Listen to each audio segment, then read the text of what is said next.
Chapter 6, The Dog with the Golden Eyes. During study hall the next day, Cassie made lists of things and jobs that must do and must not do. Being scientific had some advantages, she thought. It helped her to get organized. She looked at her list with satisfaction. Here's the things the job must do.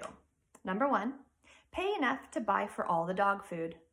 Number 2, must pay daily or weekly. Number 3, must be outside of school hours.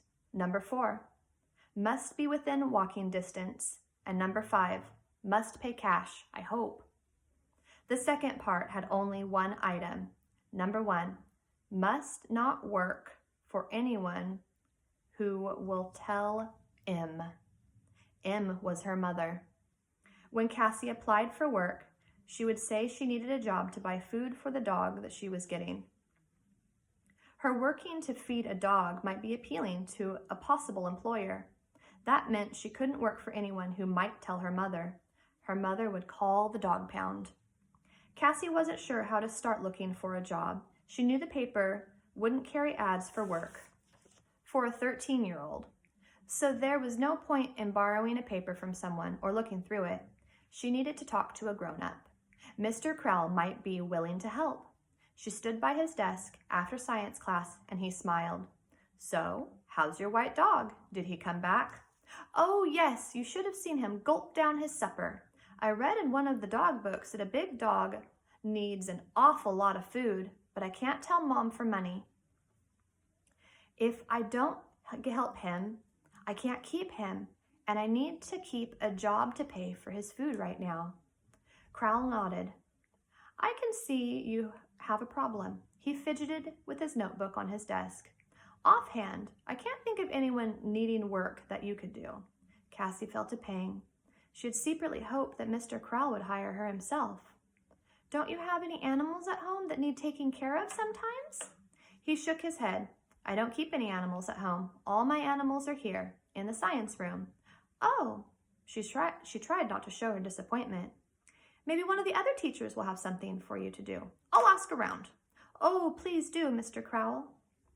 She still had enough money to buy one kind of dog food.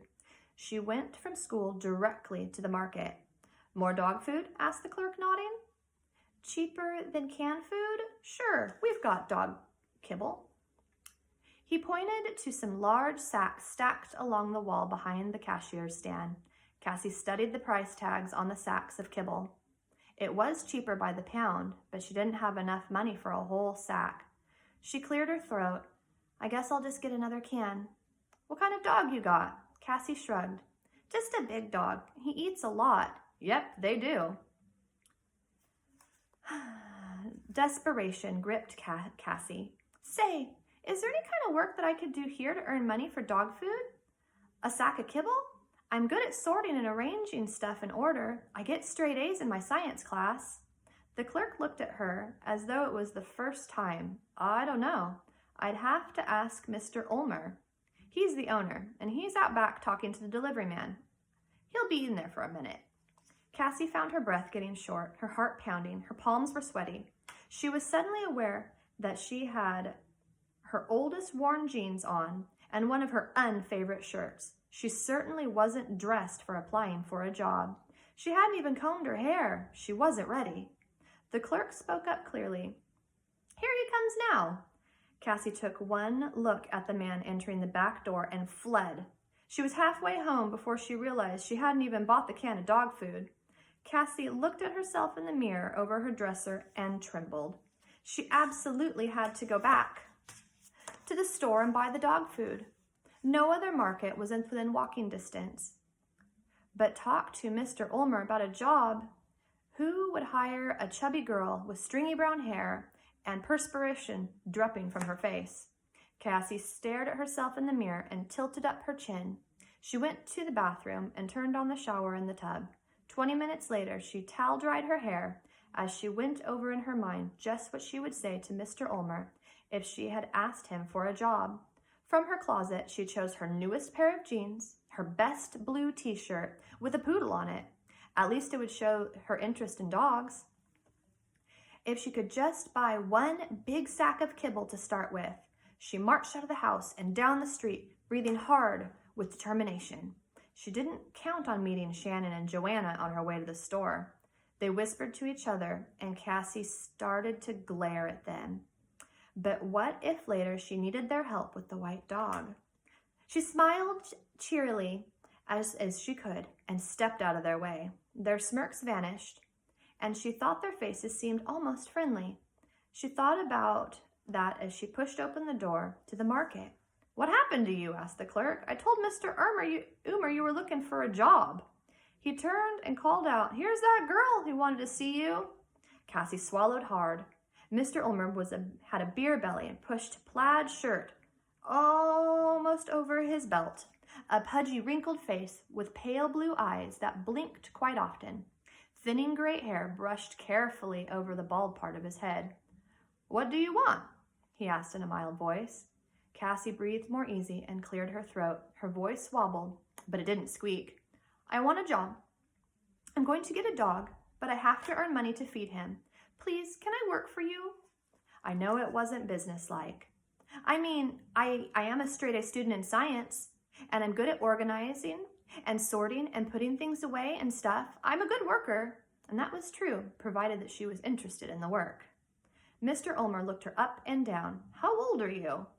She wanted to say 16, but Cassie knew that if she had said 16 and later they found out she was in 8th grade, they might think that she had flunked a grade or two.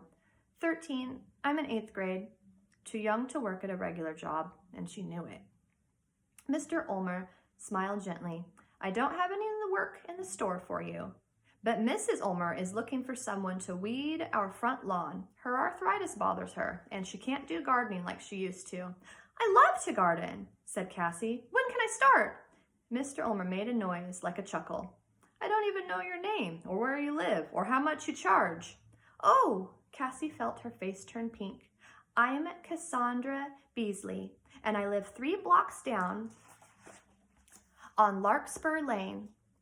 I don't know how much to charge." Now that was dumb, she thought. Mr. Ulmer laughed out loud. It wasn't the kind of laugh that comes from making fun of someone. It was a sort of laugh between friends. "We live in the first house around the corner, Mrs. Ulmer's home, right now. Why don't you go and talk to her?" "Oh," Cassie gulped. "Yes, I will, right away."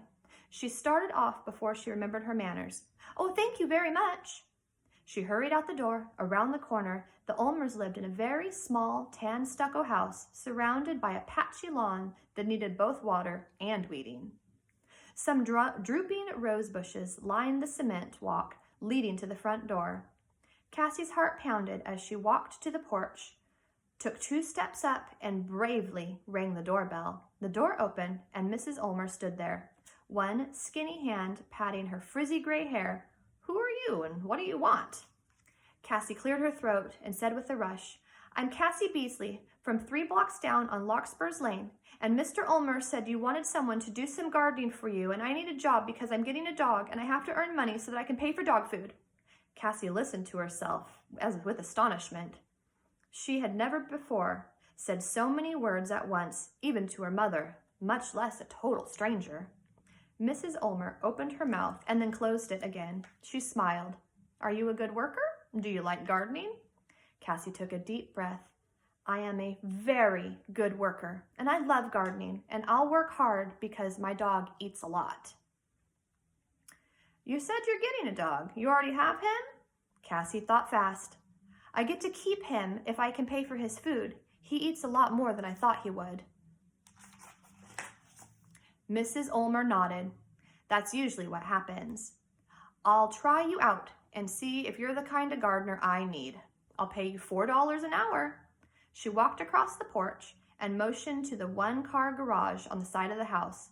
"There's some gardening tools in there. I suppose you'd like to start as soon as possible." "Oh, yes," Cassie burst out. Mrs. Ulmer smiled. "How about tomorrow after school?" "You bet. I mean, as soon as I change into some gardening clothes, I'll be right here 4 o'clock if that's okay." Mrs. Ulmer nodded again. "First, come in the house, write down your name and address and phone number so I can get in touch with you if I need to." She held open the door and Cassie stepped inside.